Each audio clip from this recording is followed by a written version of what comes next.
Hey, what's up, guys? We want to welcome you out to another edition of According to Kaz and Queen. And as always, I'm Kaz. And I'm Queen. And we want to thank you guys for continuing to join us. Of course, if you are tuned in every Tuesday night, 7 p.m., brand new episode. Of course, we're on all streaming services. That's Spotify, that's Apple Music, that's Google Podcasts, it's Amazon Music. And we are also on Black with No Chaser Radio. All right, so make sure that you download the Black with No Chaser Radio app. Make sure you're doing that, bwncradio.com. Make sure you do that. You can check us out. And if you like seeing our bright, shiny faces, all you got to do, you know what to do, of course, right under my finger, right there. All right, make sure that you like and subscribe to that YouTube page. Turn on the notifications because the premiere every Tuesday night at 7 p.m., you guys will be able to chime in with your comments and your questions. We love to hear feedback from you guys, and we thank all of you who've been hitting us up on social media. Of course, following According to Kaz and Queen on all our social media pages, on Facebook, on Instagram, and on Twitter. All right? And those are all the places that you can find us, and we appreciate you guys for all of the support, all of the views, all of the questions, running into people, coming in and out of buildings that say that they, watch or listen to the podcast. A lot of you are listening to the podcast in your offices and listening while you're running and listening while you're chilling, and we appreciate that. These are conversations that happen between a husband and wife in the privacy of our own home that we bring to you guys to make you guys think, to make you guys laugh, to be introspective, all of those things, all of that good stuff, man. So it's a lot of stuff going on this week. We want to get into it as we always do. This is something that we have talked about on the podcast previously. Some, updated Robert Kelly news. He was just sentenced in Chicago. I think he got another 30 years for the charges in Chicago.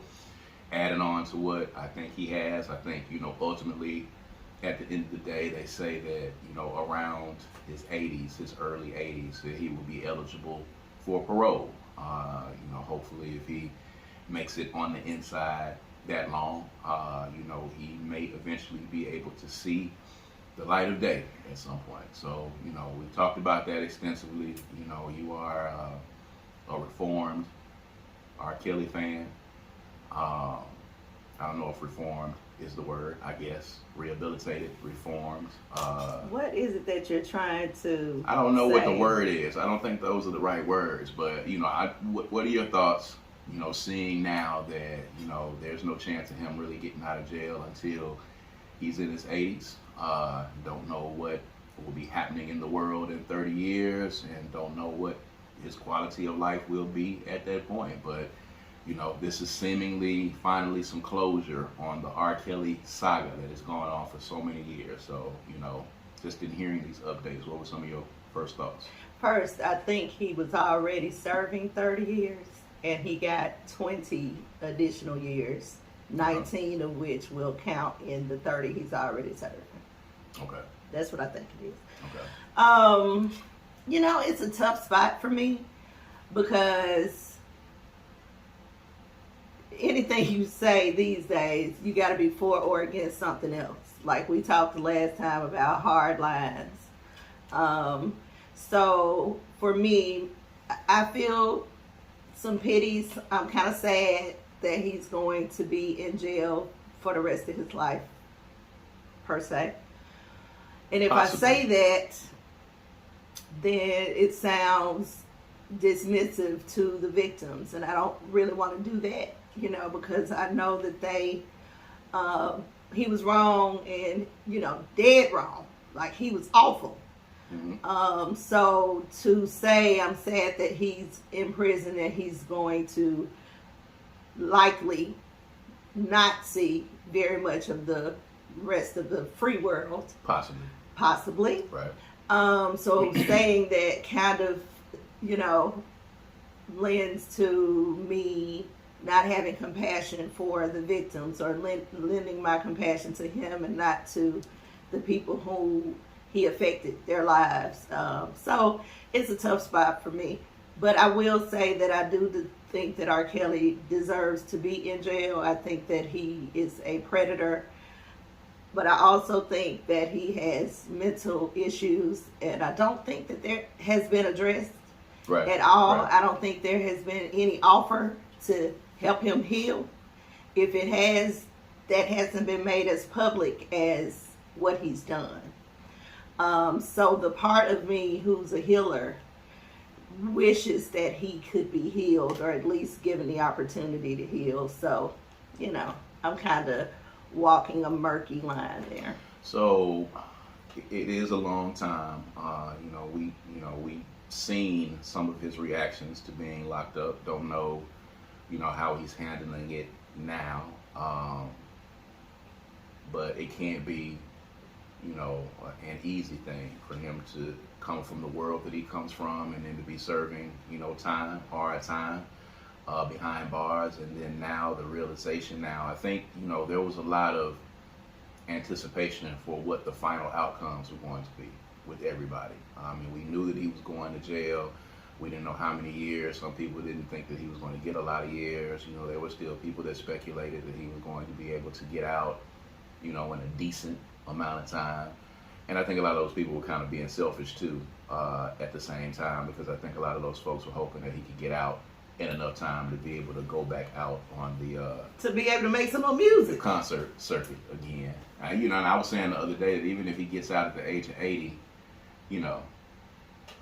is there someone that will go see him at the casino? Because that's where he goes. No, nobody trying to see no 80-year-old R. Kelly up in there talking about something. Seems like you're ready. Wow. Yeah, nobody want that. Because at the age of 80, what you ready for? You ain't ready for nothing but bed. Nah, he's not, or something else. But write a book. Oh, can he write? Yeah, I think articulate a book. I think he's gotten a little bit better, because there was actually the issue of the reading and the writing thing, which is another thing in and of itself. It's a tragic story all the way around. It's a very tragic story. It is hard to not have some compassion for him. Because actually I believe that what he's done is a response to trauma. Mm-hmm. And his life has been about trauma. And I'm not excusing it. Please understand that I'm not excusing it. Mm-hmm. He should be held accountable for what he's done, because he's done it to a bunch of people. He still doesn't understand the magnitude to how he's affected these women. And he still kind of owns some sort of right to be able to do it, which all are signs of him being traumatized and not being helped and not being healed. He's absolutely broken. There's no contrition there. I think in all of this, at the end of the day, had there been some level of contrition, I think it would have been easier for people. And I think having that contrition would have also meant a level of, owning up to what it is that you did. There's still really no accountability on his end, even with the number of people who have come forward. There's still a lot of people who are, continuously blaming the parents and all of, you can spread blame around if you want to spread blame around. You can always do that in any issue, but ultimately, at the end of the day, the person here that is responsible is Robert Kelly. The parents of these children, or the person who sexually abused him. Yes, if you want to go deeper, but still, Robert Kelly was the person who was in the room with these women. He's the person that was able to either resist or not to sexually assault these women or to molest these women.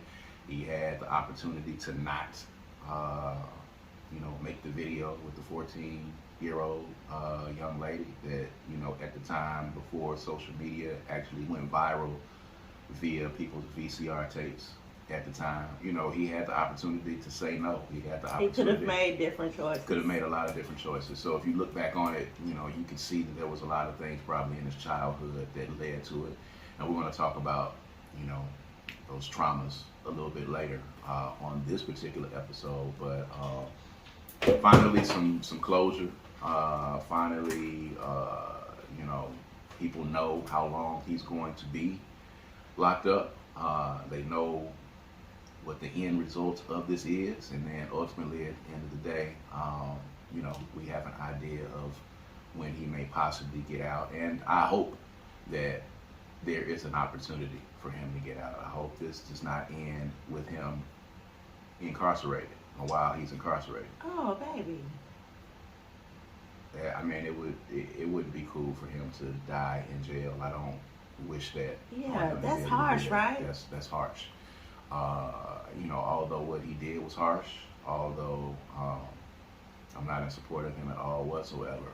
I want him to be under the jail if possible.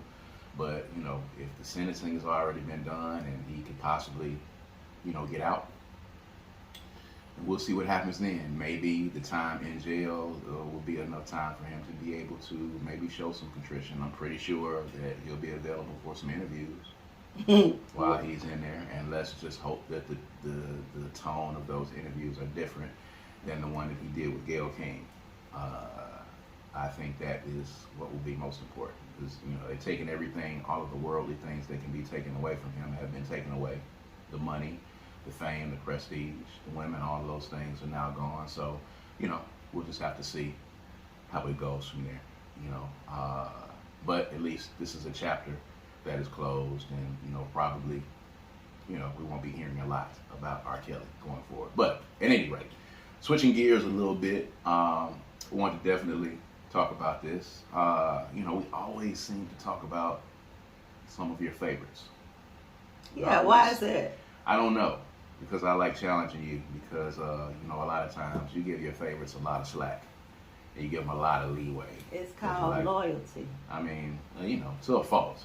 Yeah. Or to a point. I don't even argue that it's to a fault. So I'm only human. Yeah. So T.I.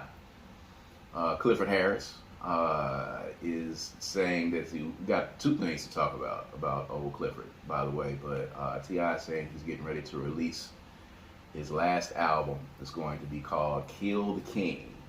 And on this album, he is going to be officially relinquishing the title of King of the South. He's going to be taking off the crown and thank you, sir. And he's going to be handing it over to whoever, or he's going to put it on top of the little thing, and I guess it's going to be some type of battle royal for it. I don't know, but are you being funny? I am. I'm being completely facetious when I say this. Because that is not really that far fetched. That could actually happen. It could actually. Now that I think about it, I'm being totally facetious when I say that. But he says that this album, he's going to be relinquishing the title of the King of the South. The name of the album is going to be called Kill the King. And that's going to be it. So my question, and I pose this question to a lot of other people, but you are a T.I. fan, a loyal T.I. fan, you say, was T.I. ever actually, at any point, the King of the South? I'm happy to answer that question for you, but I have a question. You're going to answer my question with a question? Yeah. Okay. If not T.I., then who? Then who? Well, you're asking me, having come through several generations. There's Scarface, right off the bat. Would you measure his albums? Say how many albums that Scarface had in comparison to T.I.? Scarface has had several albums. I don't know. Just Scarface, by itself. Yes, just Scarface has had several albums. You think it's measurable to T.I.'s? We're talking about impact. We're talking about the King of the South. No. The King encompasses all. Yes. That can't be possible because I don't even know an album. Okay, well that's fine that you don't know an album. There's a lot of people. Enthusiasts and rap fiends maybe do, but regular buying public. Well, if you're basing it on sales, then that's where your argument is. But we're not talking about sales here. We're talking about the figurative title of King of the South. But sales have to be included. Everything has to be included. The person who represents the South when you think of the South. T.I. Okay. So you feel like he was? Sure. Because if you remember correctly, T.I. just basically named himself the King of the South, and he was not challenged on it. Correct. The reason why he wasn't challenged is because nobody disagreed. The fact that he wasn't challenged is reason enough. And even if it's in his own head, if he named himself king, he can retire the label. All right, now some people are saying that Lil Wayne is the king of the South. Oh, that's a good one. You do know that, of course, that Lil Wayne declared himself the best rapper alive since the best rapper retired. He was not really challenged on that. So then people started calling him the best rapper alive. It's not a lot of challenging going on. Like, because you can almost declare it. Because there are arguments that can be made. So if you can make an argument, a compelling argument, it's hard to challenge that. And it's an argument that can be made for T.I. He is absolutely very, very, very Southern. He's from the A. You know, he's from the A. He's definitely Atlanta. That is the South as you can get. It's not the South as you can get. You know what's the South as you can get? Jackson? Yes. Okay. Thank you very much. Is there a king of Jackson? Is there a king of Jackson? A king of the South that you can pull from Jackson? I mean, if you're going to say, you know, if we're going to name people off that could have had stop. that Let's just stop. This is going down the wrong road. You could have said that David Banner was the king of the South. He's from Mississippi. He had a run. My rap partner did his thing. So, I mean, if we're just going to say that, Mississippi did have some representation. So, how many albums did David Banner put out?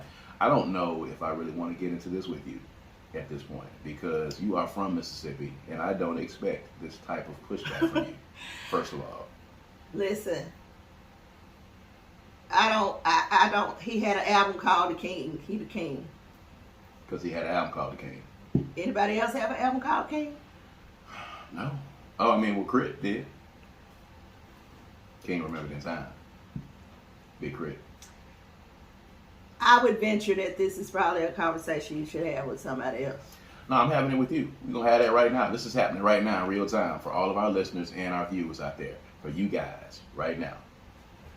Was T.I. just in calling himself the King of the South? Did he prove the moniker to be correct? That is my question. Again, I'm probably not the person you want to ask, because I am a T.I. fan and I can listen to his albums from the beginning to the end. To me, that is kingly. He's built himself a name. He has, you know, been down and under and built his way back up a couple of times. He married to a very popular, influential artist within her own right. So he has himself a queen. He has kids. They're building music careers and doing interesting things. Mm-hmm. All of this makes a king. What do you think?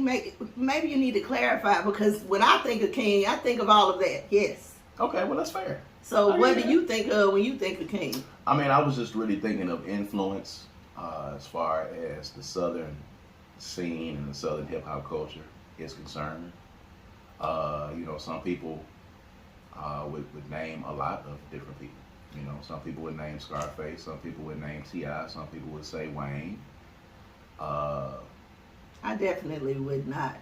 There was even Wayne. There's an argument to be made for Wayne. There was even a few people who said Trick Daddy. There were some people that said Gucci. Gucci actually responded when T.I. came and said he was the King of the South. Gucci was actually the only person to respond in retort to say that you're not. I don't even know any Gucci songs. Do you have to know the songs? I do, in order for him to be the king.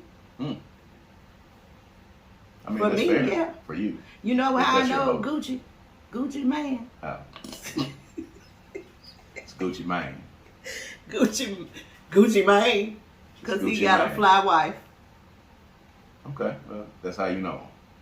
You didn't know anything about him before you saw his wife. I did, but I didn't really care till he married that beautiful woman. All right, take it easy. He had that tattoo on his face of ice cream. He did. And he got that taken Ice off. Cream Man. Right? People said Master P was possibly the King of the South at one time. See what I did there? You did. That was an inadvertent segue. That was an accidental segue, ladies and gentlemen. Those happen. A segue nonetheless, ladies and gentlemen. It happens. An inadvertent, accidental segue into Master P. But yeah, people have said the Master P. I would not be mad at that either. That's fair. Yeah, it is fair. It's It's fair. I think ultimately what it comes down to is who gonna challenge him and tell him he ain't the king. Yeah. So if he say he the king, he the king. Do you think this will actually be the last album when he says "Kill the King"? Do you think this will be it? Because we've been down this road so many times. The quality of the albums have fallen off greatly. I think that he is ready to get into the next part of his life, which I hope is not comedy. Whatever is next is not it's not the T.I. moniker that he's been utilizing. He's different. He's grown. He's a grown man. He got grown children. Mm-hmm. He on to some other stuff. And I think that maybe that's what he's retiring. But from my life experience, it's really difficult for rappers to put down rap. So even if he is not, throwing out albums, he's probably still going to be doing features or something like that, like Jay-Z is doing, So, you know what? Speaking of... What? Do you not notice that T.I. seems to be kind of patterning Jay-Z's moves? We've had that discussion before. But even in this, Jay-Z did the whole I'm retiring thing. I mean, Jay-Z did it. Too Short did it. There's a lot of people who have done it. Yeah, but there are a lot more similarities with Jay-Z's moves. And this man even got locks. Yes. And saying that the man got locks because Jay-Z got locks, I think might be a bit of a stretch. Although it's not just that; it's a bunch of things that look the same. Is the reason why. I wouldn't say it just because he got locks. Right. I'm saying there are a lot of things that he does that makes him look like if Jay-Z's the king up top, I'm the king down here. So that's fair. I can say that of course. When they asked T.I. about the Versus, when the Versus was at its peak, T.I. said that the only person that he could see himself going back and forth with is Jay-Z. And that's the kind of arrogance that makes a king. Or delusion. Cockiness. Or delusion. Did you call the man delusional? Or delusion. While T.I. has hits, we can't testify to the fact that the man has hits and had consistent hits over a time. I mean, those have waned tremendously over the years. But he's not really putting out nothing. I mean, he's attempting. He's trying. He's been doing some rapping. He's still... and he's still T.I. And he's still a wordsmith. Yes, I'm not taking anything away from him. All he's right. not chopped liver. But what I'm saying is that to say that Jay-Z is your only rival in a versus and the only person who would be worthy of you having a versus with, I think it's crazy. I think he was just popping his shit. I mean, he could have been. Because he know better than that. He know better. Well, that's another one of your favorites, and you clearly defer to Jay-Z in this instance. If it was you defer to Jay-Z in this instance. I mean, but I'm deferring on, facts alone, not fandom. I'm deferring on facts. And I'm deferring on the fact that Jay-Z... T.I. would run out of jams before Jay-Z did. You asked me my questions based on fandom. So I'm responding based on fandom. Yeah. I'm not a rapper. And I'm not a... So you are admitting that T.I. would run out of jams before Jay-Z? Definitely. At what point? You got 20 songs on the verses. He could get 20 songs. No, I'm talking about at what point does T.I. fall If off? it's just 20 songs, T.I. can match that. Okay. Absolutely. That's 2 albums. Okay, as a T.I. fan, I'm sure you're counting. I'm counting all the paper trail. You counting all. Yeah. You can't do that. Okay, we're not counting all the paper trail. We're talking about the paper trails on and they didn't play from the beginning to the end. Talking about the hits. All of them are hits. With videos? Yes. I mean singles, at least. With singles. Right. Jay-Z been around longer than T.I. Slightly, yes. He got a couple of albums that before T.I. even started rapping. A few, indeed. So, of course, he's going to have more hits. Okay. You put a little caveat in there. It's true, though. I mean, 20 songs in, jams, straight jams, and you got to go for it. I'm not talking about album cuts. I'm talking about 20 jams. You got to go in. 20. T.I. goes toe-to-toe for 12 at the most. I give him 15. I think he can make it to 15. And 15, I guess you counting the albums that Jay-Z did before T.I. at that point. At that point, it's just a matter of longevity, is what you're saying. Mm-hmm. Jams. But Jams. I think T.I. would run into issues with Lil Wayne as well. Definitely. So I don't know why he would. I think he was just popping off at the mouth. Yeah. I mean, Lil Wayne would probably be more suited for T.I. But, agree. you know, there might be an issue there, too, because Wayne had a mixtape run. He had mixtape songs that became hits. That's true. So, you know, that would be an issue.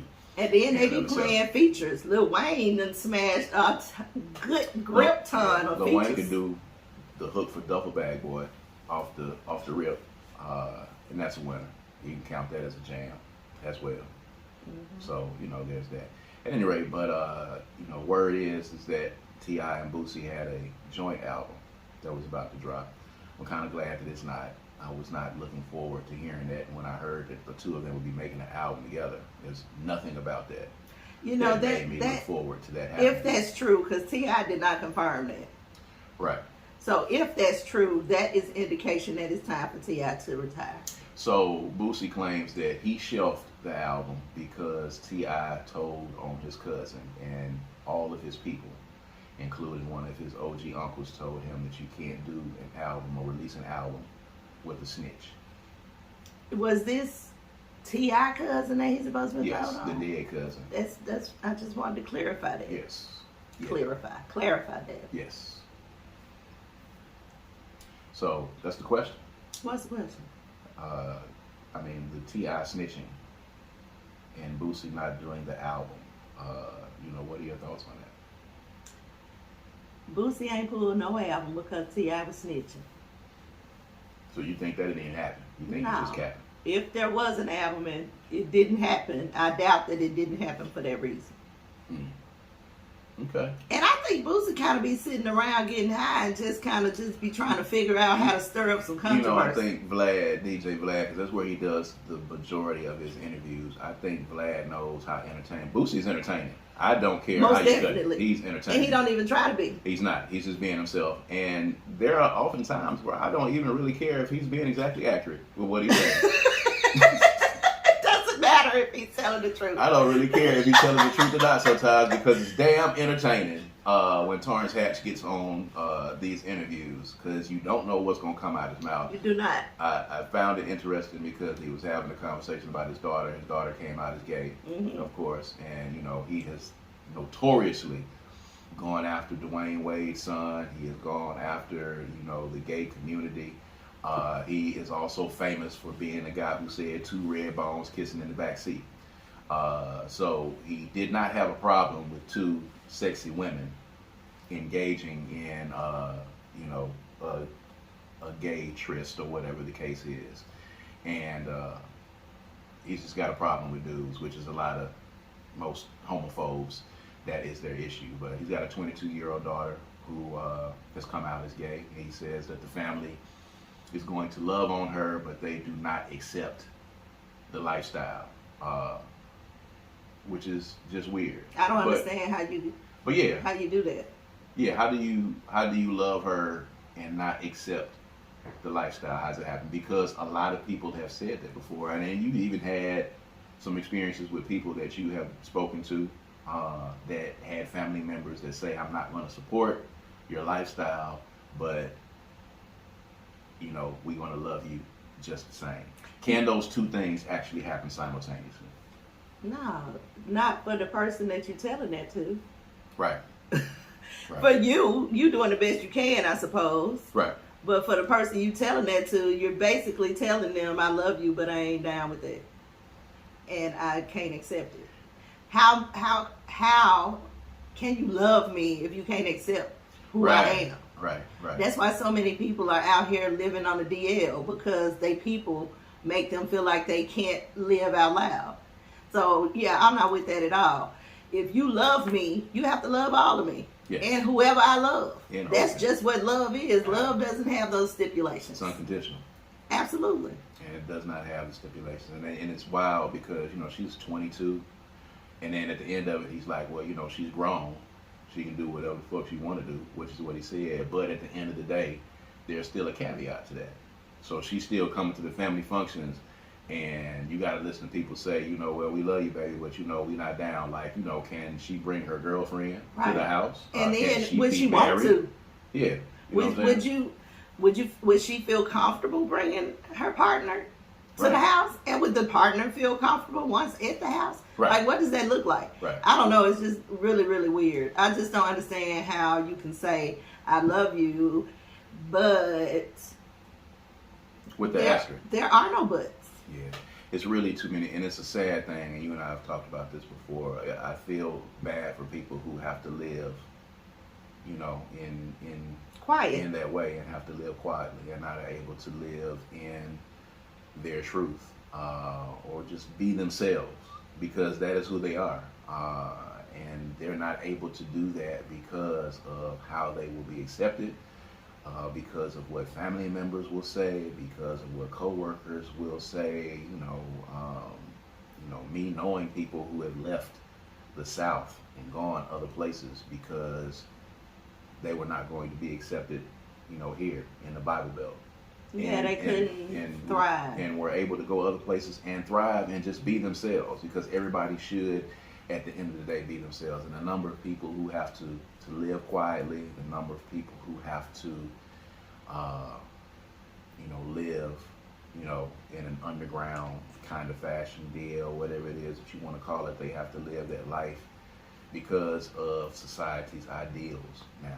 And it's unfortunate now because you got social media and everything is quote unquote gay to folks now.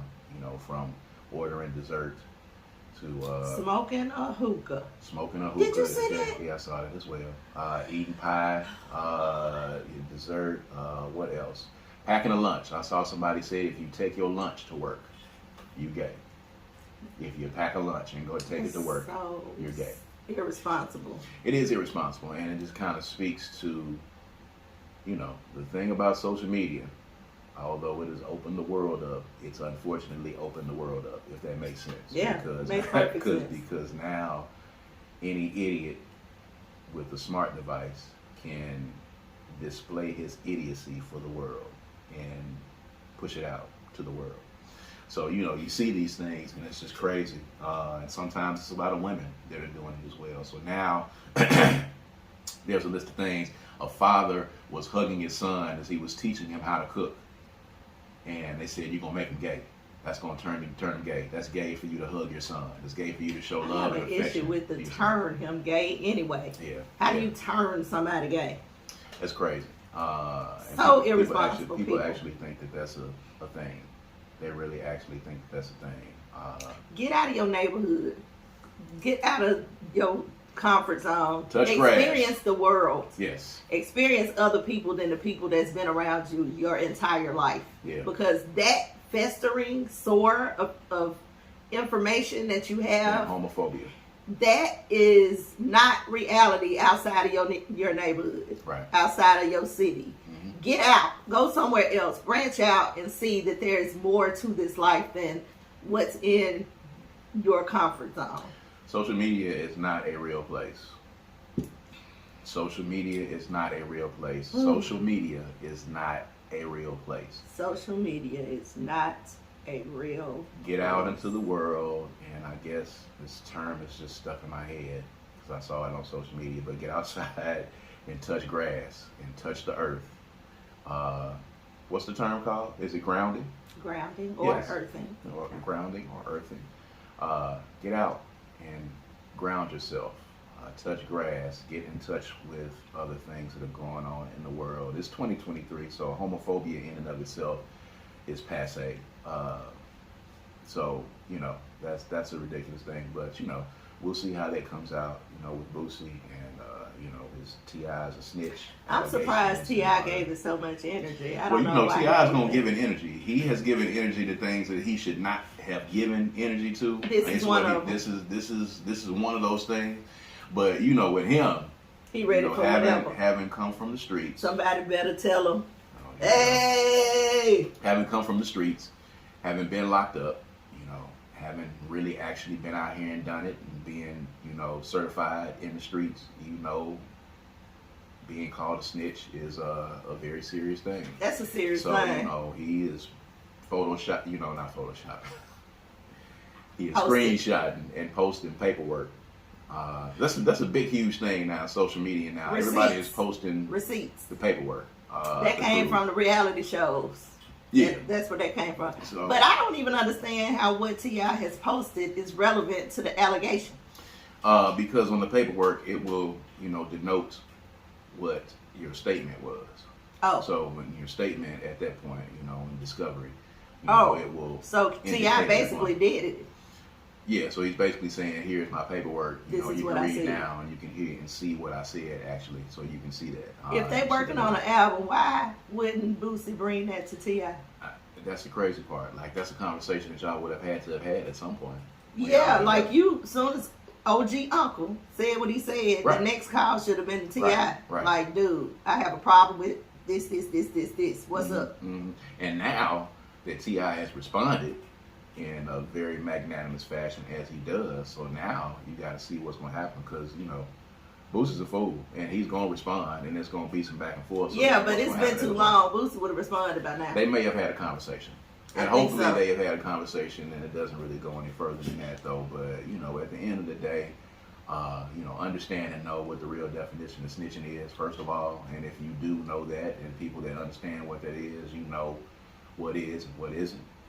And also, if you aren't in the streets and haven't been in the streets before, then what happens on street shit should not concern you. Something that I was taught a long time ago. T.I. did what he did when he was out in the streets, and if that ain't the life that you come from, it shouldn't matter to you if somebody is snitching or not, if you are living a nice little squeaky clean, safe lifestyle. It's not really your concern. That's, again, being worried about things that are above your pay grade. That's like the Rihanna and ASAP conversation at the end of the day. So then, does that mean that women who have not been beaten shouldn't be concerned about Chris Brown putting his hands on Rihanna? I think it's a little bit different. It's the apples and oranges. I don't know if those two things are together. I know you're trying to churn it up in your head. I'm just trying to understand your position, sir. That's it. But you have spoken at length about your experiences, so you are qualified to speak on it at the end of the day. I think anytime that there is abuse of women, I think all women should have a voice in that. I think this kind of makes it stronger across the board. In any case, speaking of that, one of our favorite shows this week, we talk about sometimes pop culture things, and one of our favorite shows that we watch every week is Abbott, that we have begun to love and to catch up with. So a very, very good show. It's very, very funny, by the way. And on this week's episode of Abbott, if you have not seen it, too bad. Janine and Everybody Hates Chris is what I call him. I forget what his name is. Tyler. His name is Tyler. But what's his name on the show? I don't know. Gregory. That's Gregory. It. Man, we be watching that and not even paying attention. Janine, I literally be calling him Chris in my head. Janine and Gregory finally kissed. This is season 2. Everybody was waiting on it. And of course, there's going to be the awkward moments that there were after the kiss. I think everybody was, kind of in anticipation of this happening. For us, who are avid watchers of The Office, we likened this situation to Jim and Pam on The Office. I don't know if that was season 3 or 4 or whatever point that they actually got together. But the arcs between the two romances. It was season 2. Really? It's the same, yeah. It's the same arc. So we were starting to wonder, because the show is one of those talking to the camera shows, and The Office was probably the first show that kind of kicked it all off. It's kind of almost coincidental. It's almost like, did these folks kind of watch The Office to come up with this, because Janine and Gregory kissing in season 2, like Jim and Pam did. And not getting together right then. Not getting together right then. The kiss being a quote-unquote mistake. We just friends. Right. We work together. And the woman dating someone else in close proximity, dating Gregory's friend, played by Vince Staples, by the way, doing a good job.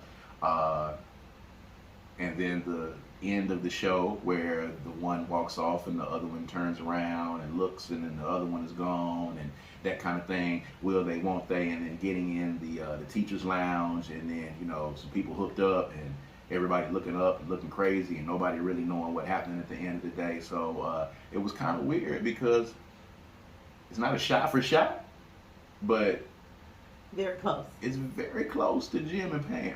Well, you know, it's not a whole lot of newness happening in the world these days.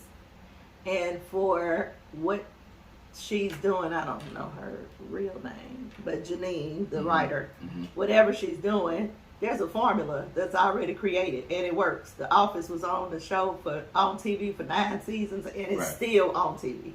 Parks and Rec was on. Yeah, the formula works. So just follow the formula. Look, it appears to be that's what she's doing. Make a little twist and turn here to make it fit with her life that she knows that she can write about, and stick to the formula. It works. I love the, talking to the camera shows. I love those.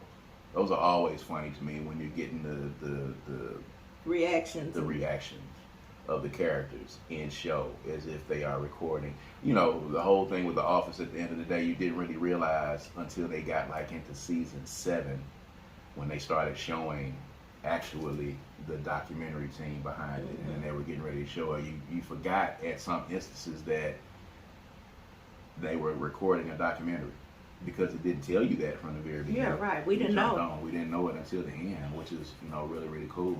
But what do you think is going to happen with Janine and Gregory? Same thing that happened with Jim and Pam. Things gonna go down in the same way. Yeah, okay. they gon' hook up and get married and have babies. And still be teaching at Abbott. Probably. Janine's probably gonna end up at some point being the principal or something. They cannot get rid of the principal though. She'll become the superintendent. Because then she wouldn't be in the school. She's got to be. And that's true. She's important to the. She's hilarious. She is hilarious. That girl is funny. I think in season 1, I think she helped to.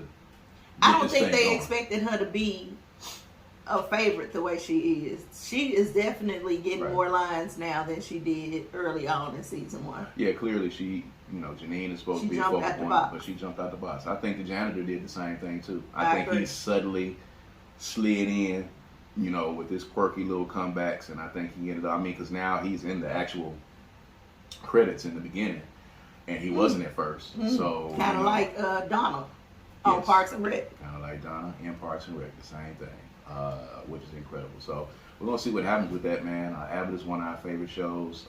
Unfortunately, another one of our favorite shows got word that just got canceled on HBO Max. I can't believe that y'all canceled Southside, man.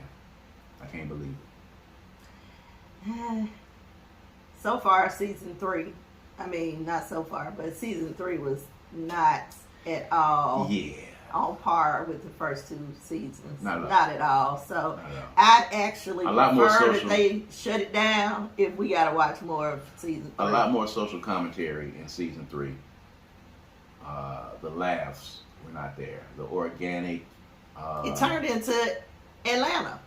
Almost. Kinda. It was weird. It did get a little weird at the end. How y'all so funny, and then y'all jump over here into the, mystique and think hard and all thoughtful. Like, this ain't what we watch this show for. Well, I thought the Juneteenth episode was dope. I thought it was weird. It was weird, but I think, I've never seen. What show have we seen that had a Juneteenth episode that actually went through the Juneteenthness of it, but it wasn't a whole lot of Juneteenthness in it. They went through all of the principles, but the different scenes spoke to the different principles. Got to go back and watch it again. What principles? All the principles of Kwanzaa. Of Kwanzaa. I'm sorry. Was it Kwanzaa? It was Kwanzaa. That was it. It was a Kwanzaa episode, not Juneteenth. I'm sorry. It was Kwanzaa. It was Kwanzaa. I'm sorry. And they was talking about each principle. Yes. Kuji Chakalia, all the different scenes. You got to go back and look at it. We'll go back. I'll go back and look at it with a different mindset. I don't know why I said Juneteenth in my head. Actually, I felt like they did something for Juneteenth. I don't know. Maybe we got it mixed up with another show, but I don't know. It was silly. to me. But I'll go back and watch it and give it another It was a very funny show, man. Shouts out to the writing team that put that show together. It was very funny. I think it was very thoughtful. Was that the one when the girl arms didn't work? Was that episode? No. You sure? No, yes it was. No, wait a minute. Hold up. I think it was because the receptionist, cashier, that was her story. Yes. I think that it was funny. Yeah, so that was the Kwanzaa contest. Yeah, we're going to go back and check that out. Yeah, let's do that. And then get back to the conversation. Season 3 started off funny, and then it kind of got weird at the end. And maybe, I don't know what the disagreement was with HBO Max. I don't know if they wanted more money. I don't know what was going on. Well, for one thing, the dude got 12,000 shows. Yeah, they got a lot of shows. And HBO, well, they got 2 or 3. Yeah, 2 or 3. And HBO gave it to him. So there was a buy-in to him at some point. There was. They were, Southside started out on Comedy Central, if you remember. It was on Comedy Central the first season, and then it moved to HBO Max. Got the upgrade. So I don't know. Hopefully, the guy, Alderman, what's his name, is one of the writers on the show. I don't know what his real name is, but the Alderman says that they're shopping it around. Follow them on Twitter, and he says that they're shopping the show around, and hopefully they'll get some more episodes. But if you have not watched Southside, please do so. It's one of my friends on Facebook said it is very Chicago. It is. It's super Chicago. So if you are from Chicago, you should be watching it. Yeah, it was actually shot in Chicago. They used Chicago actors. I know some of the extras that was in the show. Chicago has a lot of TV shows that shoot in Chicago. Yeah. All of the Chicago Fire, Chicago PD, Chicago whatever. Chicago. They give the black folks work? Actually, one of the guys was on Chicago Fire that plays, what's his name? The gangster guy that left, that was fucking around with, the sexy one. I'm sorry. Is that how you describe him? The guy who was telling the dude to cut his dreads? Yes. He's funny. Is he? Did he leave? He gone? No, he didn't leave. He was still on the show. I'm talking about that episode where he left and they was at the fence and he left out and he lived in the wilderness for a while. Yeah. What about he's on Chicago Fire. Oh, okay. From I've never seen an episode of Chicago Fire, but he's on there? Yeah. Oh, okay. Take it easy. We should watch that. No, we're not watching that. I'm not watching any more hospital shows. Can we talk about the fact that Meredith Grey left Grace Long? No. We will never talk about Grey's Why we always Anatomy get to talk about what show. you want to talk about? We're not talking about Grey's Anatomy. Meredith Grey left. Look at the time. Look at the time. Woo! This one is running long. Baby, that is not right. You're wrong for that. We'll never talk about Grey's Anatomy on this podcast or any podcast that I'm on. It is one of the worst shows that we have ever been saddled with in America. When the story is written on this country, they will talk about the 40 years that Grey's Anatomy was on TV and the hole that it dug for Americans having to watch a show. What's next? 20 years of motherfuckers in a hospital. I don't even know how you get 20 years out of that. They just in the hospital. It's one of the best shows ever put on TV. That's not true. And it's telling because they have 19 seasons. They are on season 19 right now. How many shows can you name that is not a soap opera that has achieved that? It only speaks to what I feel like is the numbing and the dumbing of America for it to have 19 seasons. And I don't know why y'all would want to watch 19 seasons of motherfuckers in a hospital. It's not the same people. They have backstories and storylines and lives outside the hospital and relationships, and it's not the same people. It's a very smart show, actually. Don't want to watch motherfuckers in the fire department. Don't want to watch them either. That's just your personal preference, baby. That's all. Those shows. Stop making those shows. It's been fireman shows on TV and hospital shows. Stop making them. I hate them. Stop making them. Why you is too much? Stop making the fireman shows and the damn hospital shows. Stop making them. Every season is another one. It's a ton of them out there right now. Yes, it is. Y'all don't like that stuff. Stop watching them shows. At any rate. Farewell, Meredith. Yes. You will be missed. Good riddance. I'm probably not going to watch the show anymore, but you will be missed. Good riddance. And they did not do a very good job of saying goodbye to you. Good riddance, Meredith Grey. My only regret is that they did not kill you off the show. That's my only regret. There it is. You should have went the way of McDreamy on the show. You sure do know a lot about the show. You know why? Because I'm forced to watch it in my room every day because you binge it. And you've been binging it for the last 3 years. I hate that show. I hate it. I hate it. I've been binging it for how long? For 3 years. That's how long I feel like I've been watching it. I feel like I'm serving some type of time. I'm forced to watch it in the bed at night. When I roll over at 3 in the morning, it's the damn Grey's Anatomy is on. I almost know these characters by heart just by being forced to watch it. What's Meredith's sister name? I don't know. Well, there you go. I don't know. You should watch it some more. Did she die on the show too? Who? Meredith's sister. No. She should have. All right. Now, with that being said, that's just trauma for me. So let's segue into. I want to talk about trauma bonds. Is something that you've been talking about. For those of you that don't know, by the way, the show is also sponsored by the Kundi Collection. I'm remiss by not making sure that I say that every week. Never say it. You never say it. It's a lot. It's a lot going on. The Kundi Collection, as you see my T-shirt right now. If you're listening to us, you don't see it, but as you see my T-shirt right now, the Kundi Collection. The show is brought to you by the Kundi Collection and the Kundi Collective, which is me and my bride's clothing line and our business. You can go to www.kundicollective.com. That's www.kundicollective.com. Kundi Collective. KundiCollective.com. And you can see all of the dope designs and the t-shirts that we have there. And I'm going to try to do a much better job of saying that when we're doing the podcast. I try to make sure all of the t-shirts and the sweatshirts and the hoodies that you see me wear on my side, and in most instances my bride, are Kundi Collective stuff. So if you see it, make sure you go out and do that. But my bride is also a spiritualist, and you do an event called Whispers and Screams, which is a meditation series that you do. And I thought it interesting because last week you were doing your meditation series on trauma bonds. Mm-hmm.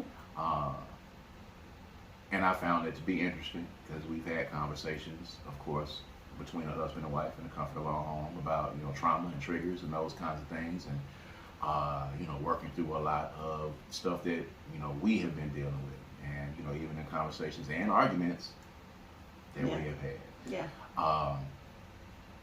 What are trauma bonds? And talk about those a little bit, and let's kind of go into it. So trauma bonds form when one individual in the relationship is already traumatized. Usually ends up, their trauma lends to them becoming a narcissist. And so they end up treating whoever they're with, controlling them and their emotions by that bond that they build. So it looks like for the other person, love, especially initially. And then it starts to be controlling and abusive. I was particularly in a trauma bond myself, and during the Whispers and Screams session, I had to, go back through that, and, I've done some healing on it, but the triggers started showing up again, and, because I was actively preparing to do the meditation with everybody else. So the effects of the trauma bond can last actually a whole life. Like, you have to put real intentional effort into reprogramming yourself after you have been in a relationship that has created a trauma bond. And it's very hard to do. Like, typical things that a person who is a narcissist will do is gaslight you. They'll move you away from your family to the point to where your family is saying, I don't like this, you're not the same person, you're acting different, and they don't want that influence. They don't want you to be influenced in any fashion whatsoever, to the point to where you may go away.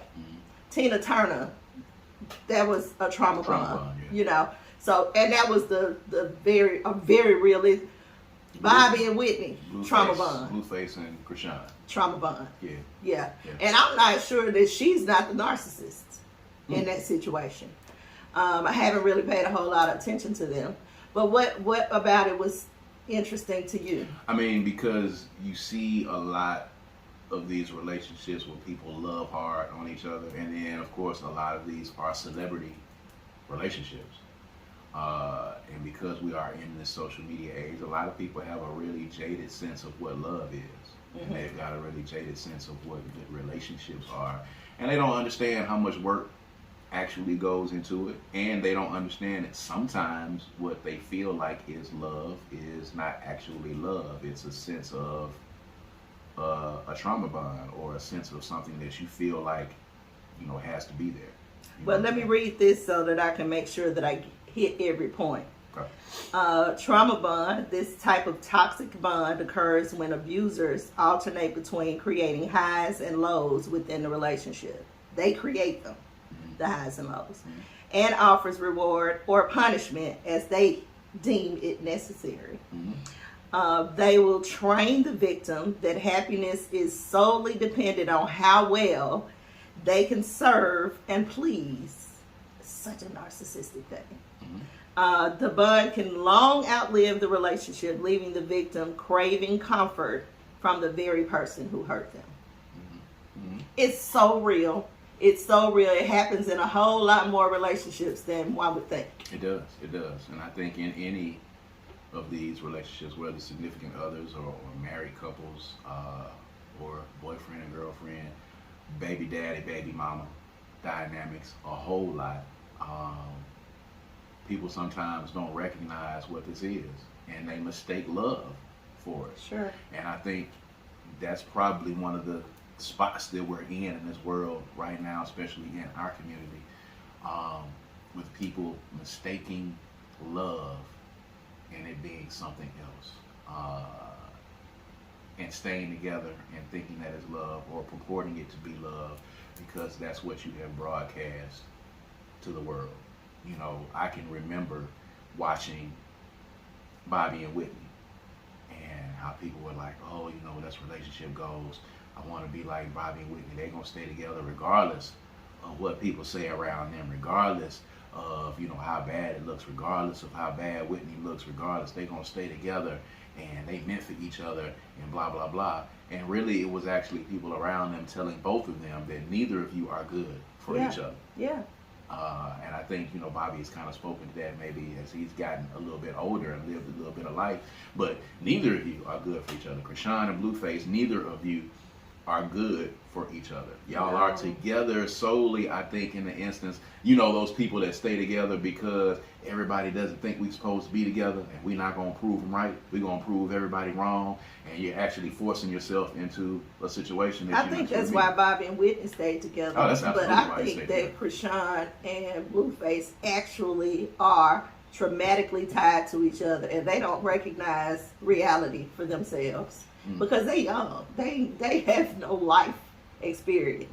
Right. You know what I'm saying? So Bobby and Whitney weren't necessarily in the same situation at that point, and they just it looks so familiar, the two of them. Like, it's really violent. If you took the violence away, it would still be a bond of trauma between them. And I think that she's the one that's the narcissist. I think she's controlling him. I think she's manipulating him. I think she is pouring on the waterworks when she wants to punish him. I think she is, she knows how to get him to do what she needs to do. Now, I will say that I reserve the right to be wrong about that, because I haven't researched and studied these people at all. All I know is what I see, like, that comes up and down my timeline. I've seen them on TV a couple of times, and it's just always a glaring depiction of unhealthiness between the two of them. And that's a real extreme situation, because usually narcissists don't want anybody to be able to pick up the fact that what their home life looks like. Right. So they usually hide that. Krishan and Blueface don't even have sense enough to hide it. Like, they just put it out in the forefront. Right. But most narcissists, their relationships on the outside This is why they tell you don't believe everything you see on social media. Right. Because their relationships on the outside look immaculate, stunningly together. You know, it's crazy. Sometimes it doesn't even look that good on the outside. If you know what you're looking for. If you know what you're looking at. But because it's a celebrity, and we have been kind of unfortunately trained in this society to believe that everything celebrities do is great and grand and something that we should aspire to.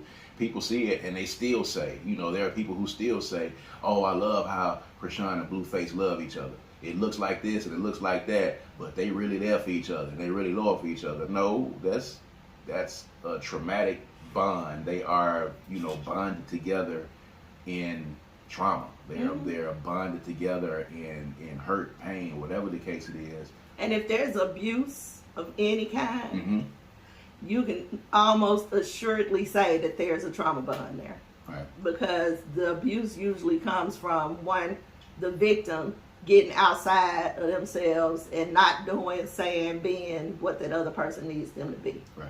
And maybe even checking them on their behavior, because you can't check a narcissist on their behavior. They're not standing for that. Right. So, but I was talking about regular, ordinary people that you see on social media, not necessarily celebrities, you know.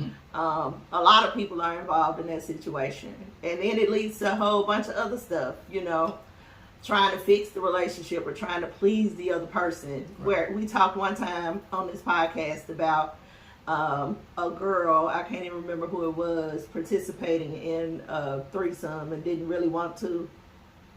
Who was that? I can't remember. That was Princess and Ray J. Yeah. Trauma bond. Yeah. You know, doing it to please him. Absolutely. Right. And then feeling, you know, like she lost herself in those acts, you know. And he was basically, you know, I ain't make you do it. I ain't make you do it. That is how a narcissist would respond. Yeah. And that's crazy at the end of the day. You did make me do it because you made me feel like I was going to lose you if I did. There it is. And it's a lot of that goes on. And it's, you know, as parents, first of all, and then, you know, people that have, you know, have previously been in relationships before we got married. I think it's important to, you know, school our young girls and our young men on these things. And, you know, again, going back to the social media, it's not a real place. Like, you know, the relationships need to come from a real organic place, and not because you're trying to put on the front, and not because you're doing it because you want to prove to the world that we're going to stay together and they don't want us to be together. It might be a reason that you're not together. Yeah, most of the time, if your family, people that you trust, are coming to you saying, look, this is not like you, something's up, you know. That might be, that is the very first, you can look it up anywhere, that's the very first telling sign that you might be in a trauma bond. Because you are immediately going to defy them and not want to hear from them. And then remove yourself from being in a position where you can even hear anything negative, because you are not ready to move from that. You're not ready to make any moves whatsoever to leave that person. So anything somebody says you feel like it's a direct attack on you, because he has trained you to the point. I'm saying he, but it could be a woman. That person has trained you to believe that they are the beginning and the end to everything. So you can't feel nothing that's going to offend them or hurt them. You can't say nothing that's going to go against anything that they've said. It's almost like you're a kid. You know, at their beck and call. It's so unfair. And what I need people to hear me say today, that you might not, if you ain't heard nothing else, hear this. The effects of a trauma bond can last a lifetime. It's not worth that. Because the constant amount of healing, even, I'm speaking from my own point of view. We just had a conversation this morning about something that triggered me from being in a trauma bond 20 some years ago. So I'm still doing work on that, and I am very well aware of what trauma bonds are, and I help people to break them all the time. So that does not excuse me from still having the effects of that bond.